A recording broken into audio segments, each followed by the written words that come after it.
Murah, paling murah dekat KL. Korang kalau jalan area Masjid India ni kan, ada satu pot hidden gems makan yang sedap and murah kat food court semua house ni. Pergi je dekat level B2, lepas tu korang cari kedai nama Dua Budak Dapur ni ha. Tengok ni, kita orang baru je sampai tapi customer dia non-stop tau. Sentiasa ada je orang kat kedai ni. Kak, Ya, kat sini best seller apa?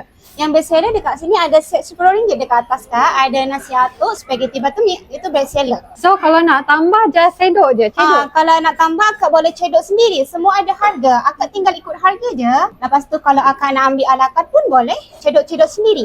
Oh, murah kat sini. Murah, paling murah dekat KL.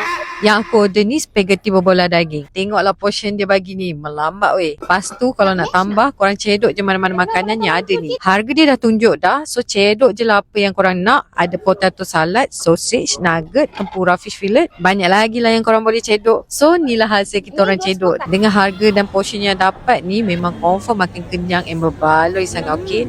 Jadi korang boleh save and share video ni kalau nak try nanti tau.